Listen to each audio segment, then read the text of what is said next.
사랑과 은혜가 풍성하신 아버지 하나님, 10월의 첫 번째 수요 예배를 드릴 수 있도록 은혜 베풀어 주시니 참으로 감사합니다. 이제 아침과 저녁에는 찬바람이 부는 계절입니다. 주님께서 이 환절기에 자녀들을 지켜주셔서 어려운 시간을 잘 극복하고 은혜의 가을을 보내게 하옵소서. 예수 그리스도의 이름으로 기원하옵나이다. 아멘. 찬송가 384장 찬양하겠습니다.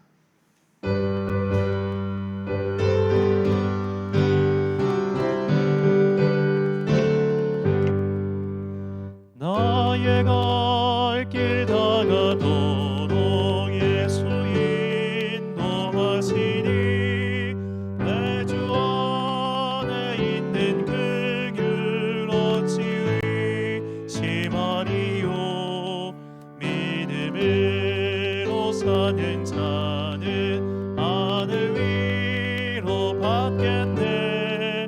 무슨 일을 만나든지 만사 영통하리라. 무슨 일을 만나든지 만사 영통하리라. 나의 갈 길 다가도록 예수 인도하시니 어려운 일 당할 때도 족한 은혜 주시네. 나는 심히 고난하고 영혼 매우 가라나. 나의 앞에 반석에서 샘물 나게 하시네. 나의 앞에 반석에서 샘물 나게 하시네. 나의 갈 길 다가도록 예수 인도하시니 어찌 큰지 말로 알 수 없도다. 성령 감화 받은 영혼 하늘나라 갈 때에 영영 모를 나의 찬송 예수 인도하셨네. 영영 모를 나의 찬송 예수 인도하셨네.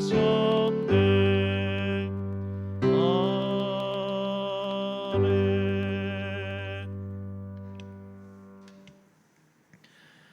예배를 위하여 기도하겠습니다. 사랑과 은혜가 풍성하신 아버지 하나님, 한 주간의 중간인 이 수요일, 우리는 다시 한번 시간과 공간을 구별하여 주님께 예배를 드리기 위하여 이 자리에 서 있습니다. 이 시간 예배를 드리는 모든 영혼들에게 주님의 은혜를 내려주시고, 특별히 우리에게 말씀을 깨닫고 말씀 안에 있는 감추어진 지혜를 발견하는 그 놀라운 은혜를 허락하여 주사, 우리가 이 땅을 살아가는 동안 좌로나 우로나 치우치지 아니하고 오직 주님의 뜻을 따라 살게 하옵소서. 오늘도 우리 성도들에게 복과 은혜를 내려 주옵소서.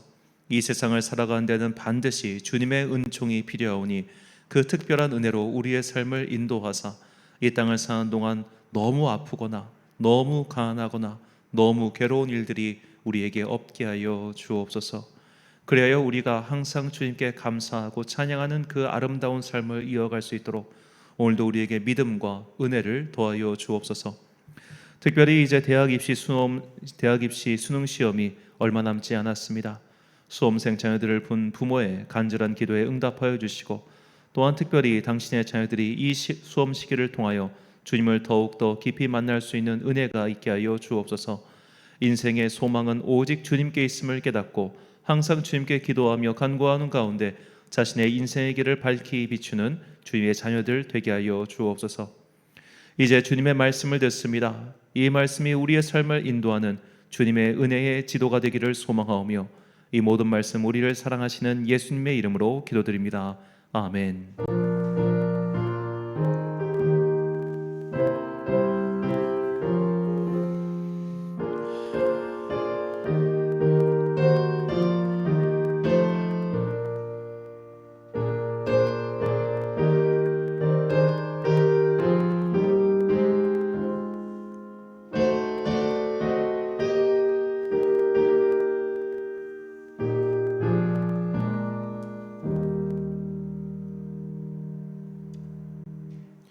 오늘 우리에게 주신 하나님의 말씀 누가복음 11장 29절부터 32절까지의 말씀입니다. 누가복음 11장 29절부터 32절까지의 말씀. 이제 봉독하겠습니다. 하나님의 말씀 경청하십시오. 무리가 모였을 때 예수께서 말씀하시되 이 세대는 악한 세대라 표적을 구하되 요나의 표적밖에는 보일 표적이 없나니 요나가 니느웨 사람들에게 표적이 됨과 같이 인자도 이 세대에 그러하리라. 심판 때에 남방 여왕이 일어나 이 세대 사람을 정죄하리니 이는 그가 솔로몬의 지혜로운 말을 들으려고 땅 끝에서 왔음이거니와 솔로몬보다 더 큰 이가 여기 있으며 심판 때에 니느웨 사람들이 일어나 이 세대 사람을 정죄하리니 이는 그들이 요나의 전도를 듣고 회개하였음이거니와 요나보다 더 큰 이가 여기 있느니라. 아멘. 왜 요나의 표적인가라는 제목으로 하나님의 말씀 선포하겠습니다. 2008년도에 이 성도에게 몹쓸 짓을 한 행위로 이 정명석 JMS 교주가 10년간 구속당했습니다. 그는 얼마 전 2년 전에 출소하였는데 정말 속된 말로 이 개버릇 남 못 준다고 얼마 전 또다시 성도를 폭행한 혐의로 구속 기소되었습니다. 이 정명석 씨의 나이가 벌써 77입니다. 그는 1945년 전라북도 금산군 진산면에서 태어났습니다. 그래서 금산은 지금도 이 JMS의 성지죠. 이 사람은 1980년 신촌에서 대학생 4명을 전도하고 이들을 주축으로 세를 불려나가 지금의 사이비 종단을 만들었습니다. 저는 직접 설교 내용을 들은 적은 없지만 각종 분석 기사에 따르면 그야말로 그의 설교는 유치찬란한 수준이라고 합니다. 그런데도 왜 사람들은 그를 추종하고 그에게 정말 모든 재산을 갖다 바치는 것일까요? JMS 같은 사이비 단체에 빠진 사람들은 그야말로 최면에 걸린 듯 이성적인 판단을 전혀 하지 못하고 그들에게 끌려다닙니다. JMS만 그럴까요? 통일교, 신천지, 하나님의 교회 등등 이런저런 사이비에 빠진 이들은 하나둘이 아닙니다. 이런 모습은 정말 기이하기까지 합니다. 이 사람들은 이성이라는 나사가 빠져서 그런 걸까요? 저는 이런 사이비에 빠지는 인간들은 마음 어딘가가 허해서 그렇다고 생각합니다. 이들은 의지가 약하고 마음에 병이 든 사람들입니다. 그래서 그 마음을 기댈 수 있고 그 공허한 무언가를 채워줄 수 있다면 그것이 이단이든 사이비든 개의치 않는 겁니다. 그리고 이렇게 마음이 허한 사람들, 마음에 기댈 것이 필요한 사람들이 빠져드는 것이 바로 기적, 이적, 은사 등입니다. 주님께서는 말세가 가까울수록 이런 이단 사이비가 더욱 기승을 부릴 것이라고 말씀하셨습니다. 마태복음 24장 24절 말씀입니다. 거짓 그리스도들과 거짓 선지자들이 일어나 큰 표적과 기사를 보여 할 수만 있으면 택하신 자들도 미혹하리라. 정명석이든 문선명이든 박태선이든 모두 이런 표적과 기사 같은 것을 조작해서 사람들을 끌어모았습니다. 교주들은 모두 특별한 존재이고 기적을 일으키는 능력자라고 사람들을 미혹시켰습니다. 이 정명석 관련해서 가장 황당한 기적 아닌 기적이 그가 축구 17경기를 뛰어서 그 17경기에서 140골을 넣은 게 기적의 증거로 합니다. 유치찬란하죠. 마음의 힘이 약한 자들은 이미 이들의 미혹에 빠져버렸고 그렇게 인생을 송두리째 파멸에 갖다 바쳤습니다. 우리는 이런 마음 약한 사람들이 왜 저런 표적과 기사에 끌리는지 생각해 봐야 합니다. 사람들은 어떤 기적에 마음이 끌릴까요? 바로 자신이 원하는 기적입니다. 예를 들어 건전한 마음을 가진 사람이라면 우주의 신비나 자연의 신비 같은 것만 보아도 경외감을 느낄 겁니다. 이 세상에는 참으로 신비로운 일들이 많구나라는 생각을 하게 될 것이죠. 또는 엄청난 자연 경관을 보며 이 신적 존재가 있으며 이런 것들이 바로 신적 존재가 빚은 기적의 산물이구나 라고 생각할 겁니다. 그러나 마음이 망가진 사람들, 영혼이 건강하지 못한 이들은 자기가 원하는 기적만 보려고 합니다. 그 외 나머지 신비는 그의 마음을 울리지 못하죠. 단적인 예를 들자면 불치병에 걸려 힘겨워하는 사람이 있다고 가정합시다. 그에게 자연의 풍경이 눈에 들어오겠습니까? 우주의 신비, 별의 신비가 그의 눈길을 끌 수 있을까요? 마음이 약해진 사람들, 인생이 곤고한 사람들은 자신이 원하는 기적만 찾게 됩니다. 그래서 사이비 교주, 사이비 교단들은 그런 사람들이 원하는 기적, 대중이 원하는 기적을 조작해서 보여주죠. 일본에서 통일교가 교세를 얻은 방법이 바로 이것입니다. 과거 일본 경제 부흥기에 일본 시골의 수많은 청년들이 성공을 꿈꾸며 일본 도쿄에 상경했습니다. 그러나 이들은 낯선 도쿄 생활에 적응하기 힘들었죠. 그런 청년들에게 통일교가 다가갔습니다. 그들은 항아리를 팔면서 이 항아리를 갖고 있으면 친구도 생기고 어려움도 사라질 거야 라고 유혹합니다. 그 항아리를 매우 비싼 값에 팔았죠. 이 항아리 전도는 큰 효과를 낳았습니다. 이런 것들이 일종의 플라세보 효과인데, 내가 비싼 값을 주고 항아리를 샀으니 이제 사람과의 관계가 잘 풀릴 거야 라고 자기 최면을 건 셈이었고, 이 자기 최면이 인간관계에서 자신감을 갖게 해서 결과적으로 일이 잘 풀리게 된 것입니다. 여기에다가 이렇게 항아리를 구매한 사람들끼리 인간관계를 맺게 해주니 그 청년들의 외로움까지 해소된 것이죠. 일본의 통일교는 이런 식으로 교세를 불렸고 나중에는 여권인 자민당까지 손을 뻗친 것입니다. 이것이 비단 마음 약한 사람들, 이단과 사이비에 현혹된 사람들만의 일이겠습니까? 정상적인 그리스도인의 마음 안에도 분명히 이런 것들이 있습니다. 내가 원하는 일이 일어나고 내가 바라는 기적이 일어나길, 그런 소망 말이죠. 우리는 말로는 너무나 쉽게 주님의 뜻이 이루어지게 하옵소서라고 수없이 말하지만 우리의 속마음은 사실 내가 원하는 일들이 이루어지게 해달라고 그렇게 기도하고 있지 않습니까? 그래서 내가 원하는 일, 내가 바라는 일이 일어나면 그것이 기적이고, 하나님께서 바라시는 일들이 일어나면 그것에 대해서는 시큰둥한 반응을 보일 때가 너무나 많습니다. 오늘 본문은 내가 원하는 기적만 기적으로 인정하는 자들에게 하시는 주님의 말씀입니다. 본문 29절과 30절 말씀입니다. 무리가 모였을 때 예수께서 말씀하시되 이 세대는 악한 세대라. 표적을 구하되 요나의 표적밖에는 보일 표적이 없나니 요나가 니느웨 사람들에게 표적이 됨과 같이 인자도 이 세대에 그러하리라. 자, 예수님께서 갑자기 이 요나의 표적을 언급하신 이유는 이 본문의 배경을 먼저 알 때 풀 수 있습니다. 본문 11장 14절과 16절 말씀입니다. 예수께서 한 말 못하게 하는 귀신을 쫓아내시니 귀신이 나가매 말 못하는 사람이 말하는지라. 무리들이 놀랍게 여겼으나 또 더러는 예수를 시험하여 하늘로부터 오는 표적을 구하니. 자, 이미 예수님께서 말 못하게 하는 귀신을 쫓아내셨습니다. 사람들은 이것을 보고 놀랍게 여겼지만 이것만으로는 부족하다고 생각합니다.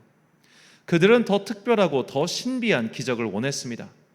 마치 예수님께서 사탄의 시험을 받으실 때 성전에서 뛰어내려도 멀쩡해지는 그런 마술과도 같은 기적 말이죠. 그리고 어쩌면 그들은 성경에 기록된 엘리야의 기적처럼 하늘의 천사들이 내려와서 자신들의 적을 쓸어버리는 그런 기적을 찾았는지도 모릅니다. 인간 군상은 참 다양하죠. 그리고 그들의 소망 또한 천차만별입니다. 말 못하게 하는 귀신이 들린 이에게는 이 귀신이 나가는 것이 최고의 기적이고 소망이었을 겁니다. 그 소망이 이루어졌으니 그에게는 분명히 그것이 기적이었습니다. 그러나 그 말 못하면서 고생하는 이가 결국 남에 불과한 사람들에게는 이런 기적을 봐도 그저 심드렁했지요.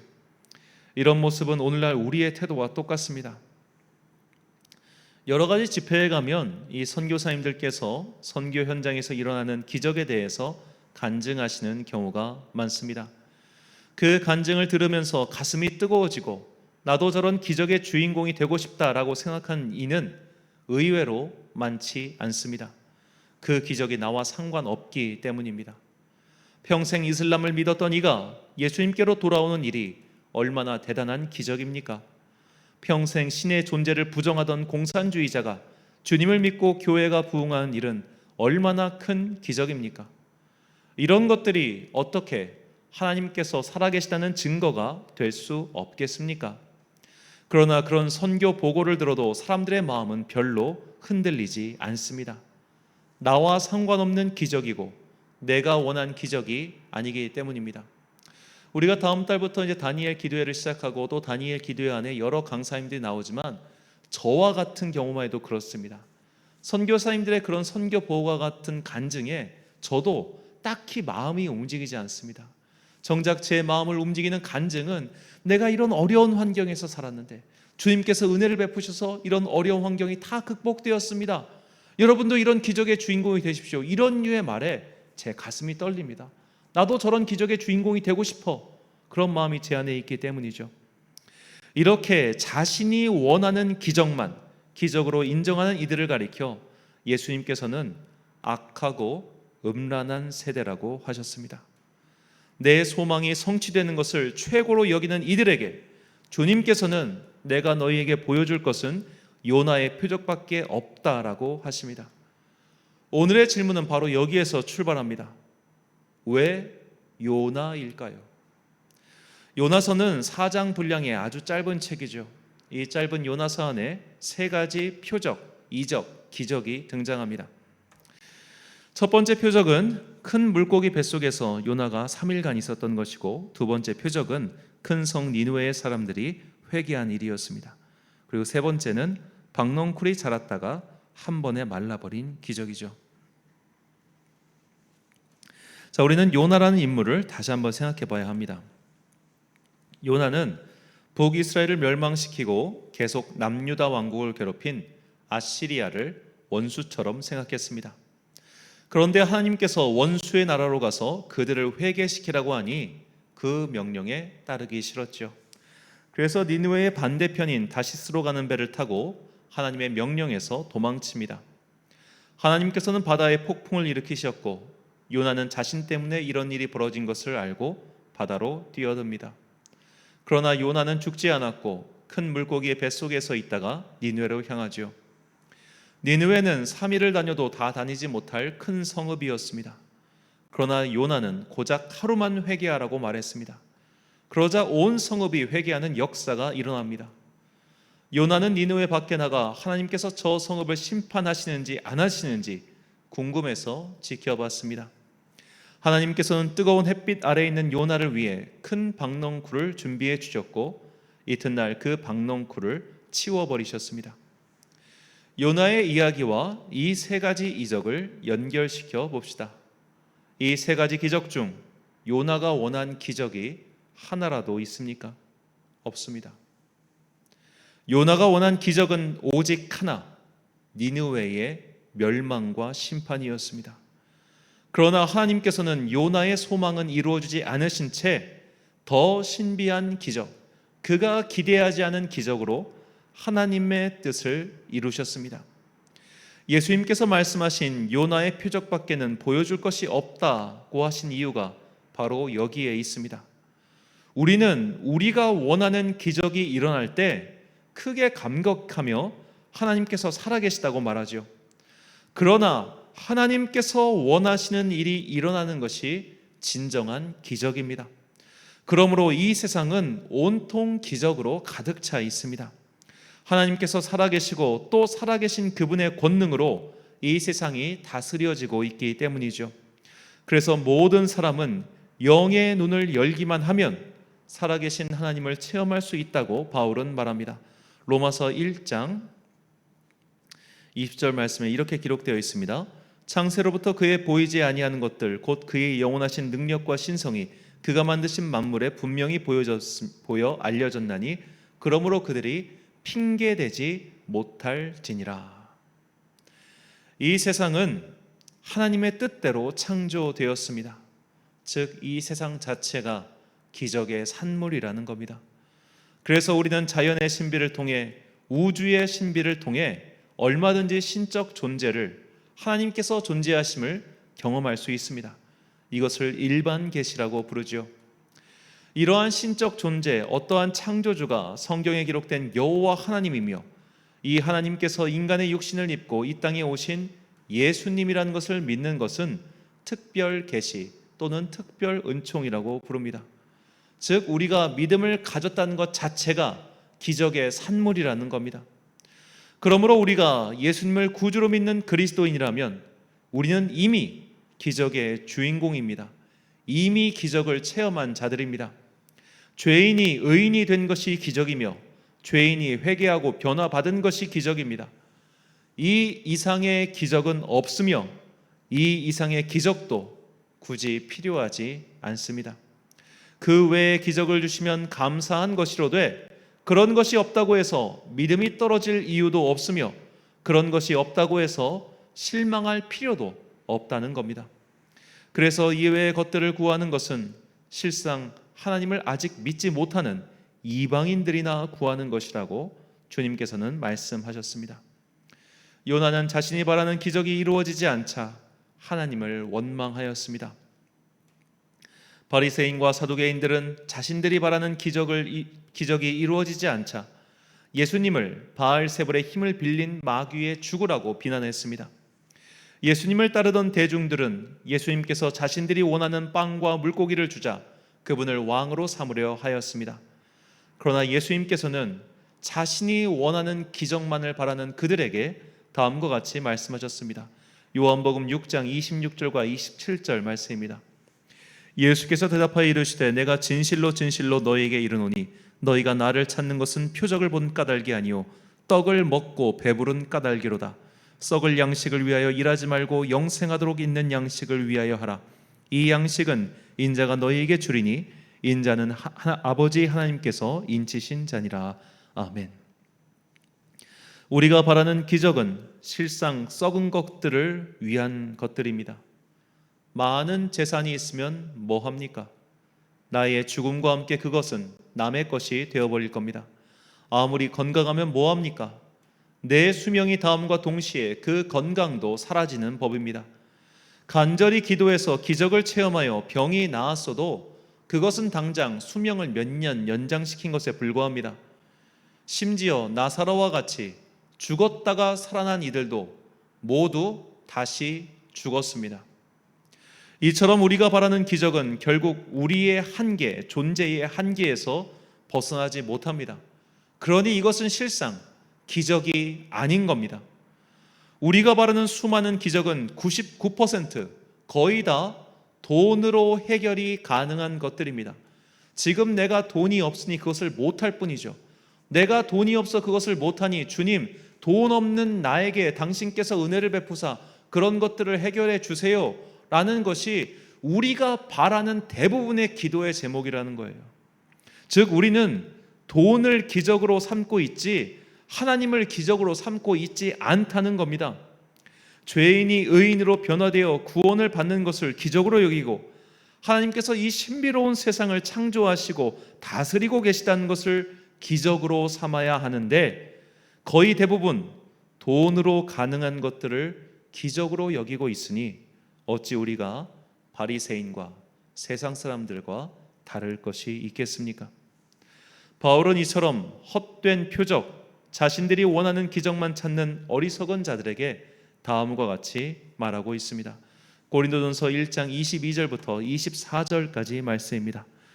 유대인은 표적을 구하고 헬라인은 지혜를 찾으나 우리는 십자가에 못 박힌 그리스도를 전하니 유대인에게는 거리끼는 것이요 이방인에게는 미련한 것이로되 오직 부르심을 받은 자들에게는 유대인이나 헬라인이나 그리스도는 하나님의 능력이요 하나님의 지혜니라. 아멘. 사랑하는 천안광성교회 성도 여러분, 그리고 이 예배를 함께 드리고 계신 귀한 주님의 자녀 여러분, 하나님이 행하시는 모든 일들이 기적입니다. 그분의 자비와 은혜가 기적입니다. 그 은혜가 육신을 입고 이 땅에 오셨으니 하나님의 아들 예수 그리스도이십니다. 그 예수님이야말로 기적의 총체입니다. 그 외의 모든 것들은 있어도 그만, 없어도 그만이라는 것을 잊지 마십시오. 병에서 나음받는 것, 병이 고쳐지는 것, 이것이 기적이 아닙니다. 자기밖에 모르던 사람이 예수님을 믿고 변화된 인생을 사는 것이 기적입니다. 바다가 갈라지고 귀신이 쫓겨나는 것이 기적이 아닙니다. 우리의 수많은 죄악과 잘못에도 불구하고 오늘도 빛을 내려주시고 살려주시는 이 하나님의 인자하심이 바로 기적입니다. 우리가 그래서 살아있음이 기적이고 또 살아가는 모든 순간들이 다 은혜의 산물 곧 기적입니다. 이처럼 기적은 우리의 도처에 있습니다. 단지 우리가 욕심 때문에, 욕망 때문에 그것들을 외면할 뿐입니다. 오직 내가 원하는 것이 이루어지길 바라는 그 허망한 마음을 내려놓으십시오. 내 소망이 이루어지기만을 바라며 그것이 이루어졌을 때만 기적을 인정하는 그 마음을 버리십시오. 기적의 판단 기준은 내 소망의 성취가 아닌 하나님께서 일하심이라는 것을 기억하십시오. 설령 내 소망이 이루어지지 않는다 할지라도 하나님께서는 여전히 살아계시며 그분의 기적은 여전히 우리 곁에 있습니다. 엘리사의 사환 게하시가 영의 눈이 띄어 자신을 둘러싼 천사의 군대를 받듯이 이제 이후로 믿음의 눈을 열어달라고 기도하십시오. 그래서 날마다 우리를 둘러싼 이 기적을 목도하고 그런 기적을 체험하는 기적의 주인공들이 되시길 예수님의 이름으로 축원합니다. 기도하겠습니다. 사랑과 내가 풍성하신 아버지 하나님, 우리는 참으로 어리석은 존재들이라 내 소망이 성취되었을 때만 하나님께 감사하고 하나님께서 기적을 일으키셨다라고 이야기하고 있었습니다. 그러나 우리가 바라는 그 기적의 대부분은 돈으로 해결 가능한 것들이었습니다. 우리가 단지 돈이 없기에 그런 것들을 주님께서 해달라고 그저 그렇게 말했을 뿐입니다. 이제 우리가 진정한 기적이 무엇인지 깨달았으니 예수 그리스도의 그 존재하심, 예수 그리스도의 은혜, 이것이 가장 큰 기적이며 가장 놀라운 기적이며 오직 우리가 믿고 추구해야 할 기적임을 깨닫게 해주시니 감사합니다. 이 외의 것들은 그저 부록에 불과합니다. 우리가 이 땅을 살아가는 동안 결국 썩어서 없어져 버릴 그럴 허망한 소망, 그런 것에 마음을 두지 않고 오직 하나님의 살아계심, 하나님의 자비하심, 그리고 우리와 함께 하시는 그 예수 그리스도, 그것만을 기적을 삼고 그 기적만을 바라보며 살아가는 믿음의 자녀 되게 하여 주옵소서. 우리가 이렇게 허망한 것들의 마음을 빼앗기지 않고 오직 주님만을 바라보고 살 때 주님께서는 우리를 더욱더 어여삐 여기시며 우리에게 하늘의 신령한 은혜를 날마다 더해 주실 것을 믿습니다. 그 주님께서 주시는 그 기적의 힘으로 오늘의 현세를 견디며 살아가는 주님의 복된 자녀들 되기를 소망하오며 이 모든 말씀 우리에게 날마다 기적을 베풀고 계신 거룩하신 예수 그리스도의 이름으로 기도드립니다. 아멘. 찬송가 541장 찬양하겠습니다.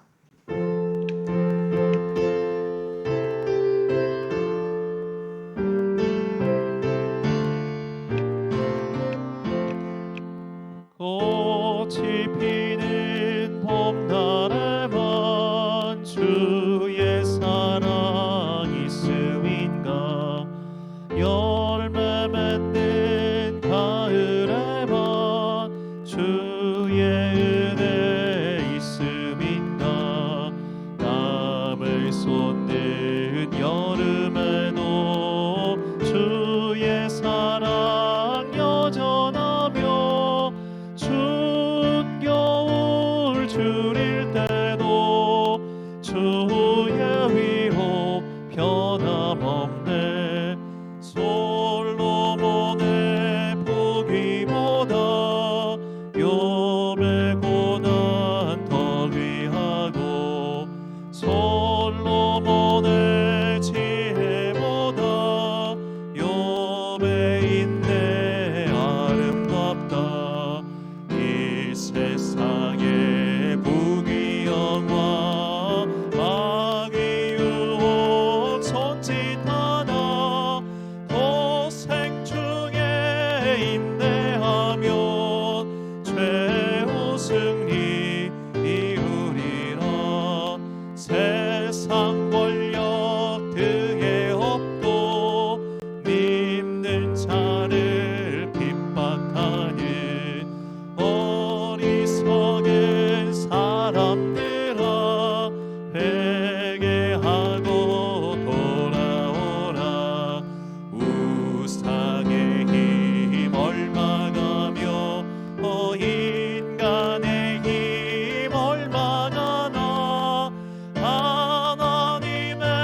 주기도문하심으로 수요일 예배 마치겠습니다. 하늘에 계신 우리 아버지, 아버지의 이름을 거룩하게 하시며 아버지의 나라가 오게 하시며 아버지의 뜻이 하늘에서와 같이 땅에서도 이루어지게 하소서. 오늘 우리에게 일용할 양식을 주시고 우리가 우리에게 잘못한 사람을 용서하여 준 것 같이 우리 죄를 용서하여 주시고 우리를 시험에 빠지지 않게 하시고 악에서 구하소서. 나라와 권능과 영광이 영원히 아버지의 것입니다. 아멘.